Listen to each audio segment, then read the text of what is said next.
Welcome back, everyone. You know, I recently mentioned I suffered a complex migraine, and a doctor recommended that I see Dr. Dan Henry, the leading expert in migraines in Utah. And I'm also joined now by Dr. Henry and his daughter, Elizabeth.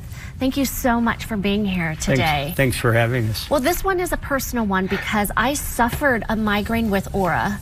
And Dr. Parkinson with Intermountain Healthcare said you need to see Dr. Henry because you are the leading expert here in the state and across the country, really. What exactly is a migraine with aura? Well, migraine with aura, and a lot of people think that if you don't have aura, that you don't have migraine. And we now know that at least only about a third of migraineurs have aura, and 2/3 have migraine without aura. And auras are predominantly two types, and then there are other more complex ones like your case. And the main auras that the majority of people have, about 60%, have migraine with visual aura. They get scintillations, they get spots in front of their eyes, they may get blind spots, and this usually precedes the actual headache by anywhere from a few minutes to 30 minutes or so.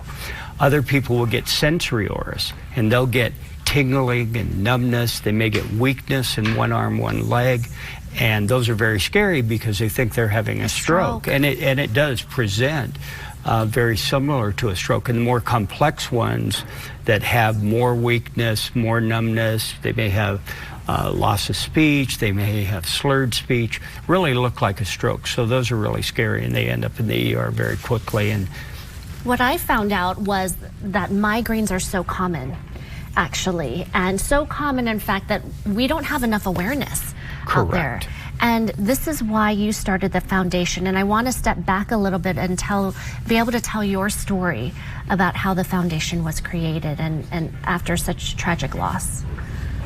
Elizabeth? Sure. The Danielle Foundation was established in 2016 by my parents, Dan and Diane Henry, and myself, in memory of my sister Danielle, who had migraine onset at the beginning of age 8 and ultimately ended her life at the age of 17. We started the foundation to provide support and access to treatment for those living with migraine disease, especially children and young adults. Dr. Henry, you traveled all over the place to find help and relief for your daughter, and you weren't finding the right answers. Well, that was back in the 1990s, you have to remember. And at that time, there weren't a lot of answers. We saw some of the very top people in the country, and nobody had answers. She had a very complex migraines like you did. She ended up actually having small strokes before she ended her life. And her frequency just kept getting more, so that near the end she was having migraines almost every day, if not every day. And your mission was to find some answers, and that's what led you to the profession you're in right now, isn't Correct. it? Yeah, and really what it was is the whole idea is that we want to bring this to the light, so to speak. And really, because it's such a stigmatized disease, people think migraine's just a headache, and it's not. It's a very serious neurological condition that affects over 40 million Americans, most of whom, or a high percentage, who have never even been diagnosed, and so don't have the earliest treatment. Now, you know, we're now 22 years after Danielle's death, and I can happily say there's a lot of new things coming out, a lot of new treatments. We just need to make the awareness so people find what they need. Well, that's what I felt was hope when I came to your clinic, because you do provide that, and there are more answers now, and you have a foundation. If people out there might not know what to do, what would you tell them when it comes to migraines and chronic migraines? If they're having chronic headaches and they don't know, is it migraine, is it not migraine, what is it?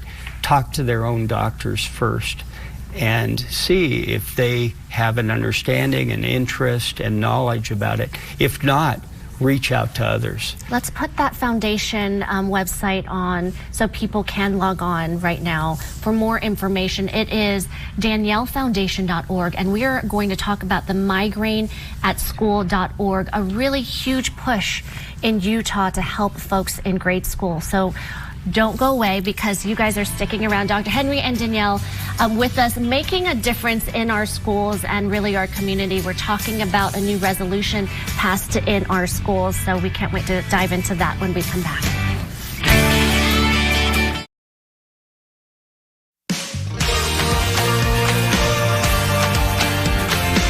All right, Dr. Henry and Elizabeth with the Danielle, Byron, Henry Migraine Foundation.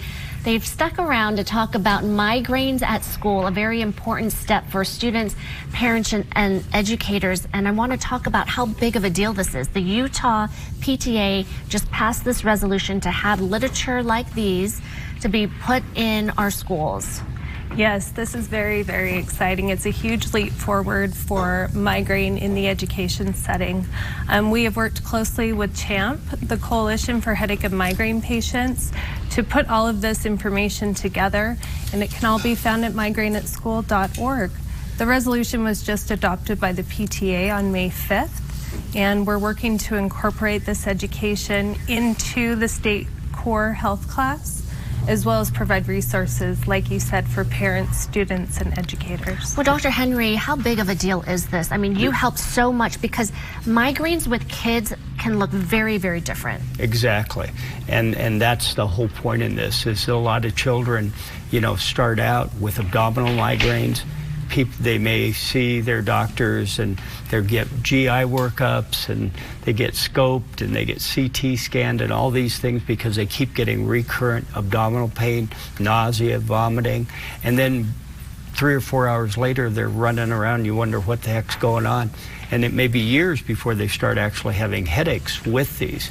And the key is to identify these children younger, because if we can get this into the school system, get these individuals identified and get them on treatment so that the ones who have more severe disease can start treatment earlier, we can prevent a lot of the chronicity. You have to remember, this disease is the #2 cause of disability in the world.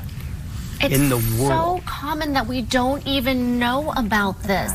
And what's so great as well, the next step is you get that information, kids see this, oh, this is what I'm suffering, but they can also have a voice because schools can accommodate with certain things about testing and lights dimming. Can you talk a little bit about what students can ask for from teachers? The sky is almost the limit. I mean, they can ask for later start time if they're really severe, you know, because I have a lot of kids under the age of 10 who have, when they first start, have migraine literally 15 to 30 days a month. These kids, a lot of them, haven't been in school for a long time or rarely get to school. And you could make accommodations for having them start with shorter days, have them gradually build up while you're getting them under treatment. You could have them have dimmer lights. You could have more special glasses, water at their desk, their rescue meds at their desk rather than having to go to the office or call their parents to get medication. And so and in this program, and if you look at this, there's flyers for educators, there's flyers for parents, and flyers for kids so that they can all get on the same page. Elizabeth, how exciting is this? Because my sister on the East Coast, my niece and nephew, they suffer from these migraines and they had no idea because they weren't aware. Mm-hmm. Absolutely. And there is a genetic component to migraine as well, and that is the other reason it's so important to address the stigma surrounding migraine. People often think migraine is just a headache. It's not just a headache, it's a neurogenetic disease. So it's so important to get the word out, to educate students, and then educate their parents, educate the teachers as well, many of whom may have migraine themselves. So this is really a huge leap forward for both the state and the nation as far as bringing migraine into the light. And I'd like to say this is the first resolution adopted by the PTA going to the Education Board. This is the first state in the union to do this. So we're starting here, but the idea is that it's going to go to the national PTA later this year. And hopefully it'll be resolved and put in the school systems throughout the Dr. country. Henry, that's what I was going to ask you. Us being the model here, is your hope that this type of literature, awareness, information will be spread out across the country in grade schools everywhere. Absolutely. Grade schools, middle schools, high schools, college. We have accommodations for college students as well. This disease is unrelenting, and we're going after it. I love that fight. Tell also folks about the hope that you have. I mean, if we had this education in our schools, and I know you are a migraine sufferer and you had it much later, but think about just maybe Danielle and the other kids out there who don't know. Absolutely. We taught to a number of children preparing a video for this campaign called Growing Up with Migraine, where you can find at the website migraineatschool.org. And the children felt, first of all, so good telling their stories, and then also thinking that people were going to understand, that they weren't faking it. They weren't faking the stomach pain. They weren't faking a headache, that this is a real disease and that it needs to be addressed as such. Thank you so much. The validation and the hope out there. Thank you to the both of you, Dr. Henry and Elizabeth. And you've helped me, and I haven't had a migraine since, so thank you again. We'll have a link on our website for those two links as well. Thanks again, everyone. Thank you.